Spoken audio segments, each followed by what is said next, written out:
This week, the Baylor football team is on its final bye of what has been a strange struggle bus of a 2020 season. Baylor has lost 5 games in a row, and Coach Dave Aranda says the mood in the locker room Saturday in Lubbock took a real downturn. Aranda is trying to figure out a way to boost his team's morale heading into the final 3-game stretch.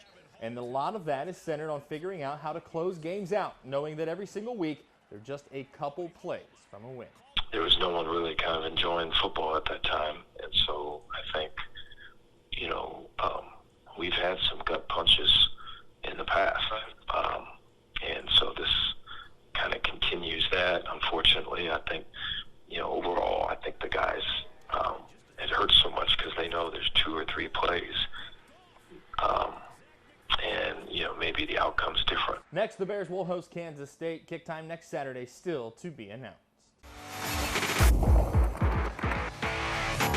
After pulling off the upset heard around the state last Friday night, the China Spring Cougars are in the area round for the 6th straight year and in for another massive test against another top 5 squad. China Spring follows up its win over number 4 Jasper with a showdown against number 2 West Orange Start. Cougars coach Brian Bell says normally he can figure out a guy or two to exploit in an offensive attack for his Cougars. This week, not so much, as the Cougars will have to play their best game. They're extremely athletic, extremely fast.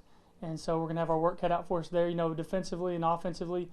Sometimes you look on the film and you can see some guys you want to try to attack and exploit, and they just literally don't have those guys, and they're pretty sound everywhere across the board. So it's going to be a tough matchup for us. Kickoff Friday night against the Mustangs set for 7:30 at Magnolia High School near Houston. China Spring guard Eli Stevens signed his letter of intent today to play basketball at American University in Washington, D.C. Stevens averaged an area-high 27.1 points as a junior last year with just under 5 rebounds, almost 4 assists, and more than 3 steals per game, en route to being named Super Centex Player of the Year. He says he's excited to get to our nation's capital and get started with the Eagles. To make a name for myself and establish a position and just work hard and try and be that guy that energizes everybody and encourages everybody.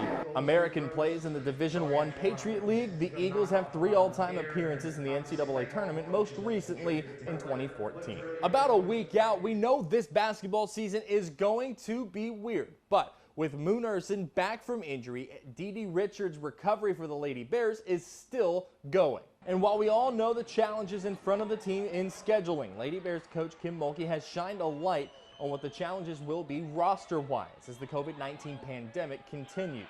Last week, the team found out that they will be required to play as long as they have 6 players available. 6 players? I understand administration wants to put a product on the floor regardless. Just play the game. It's not about winning and losing. Well, ask Will Muschamp if it's about winning and losing today. The Lady Bears tip off the season next Wednesday against Central Arkansas. Baylor senior post Tristan Clark announced today he is retiring from basketball due to complications in his rehab from a knee injury suffered in January 2019. Clark averaged 7.5 points and more than 4 rebounds in almost 20 minutes per game and totaled 75 blocks in 3 years in green and gold. Clark says he intends to finish his degree in sports psychology at Baylor. UMHB announced today athletic director Randy Mann will step down from his role in June to become manager of athletic events again after serving as AD since 2012.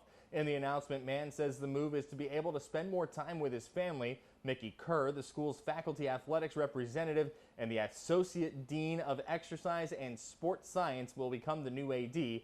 These changes will take effect June 1st. Before we go, the Crawford volleyball team will play for its 3rd state championship in 4 years after winning its state semifinal tonight, a sweep over Albany. Congratulations. We'll be right back.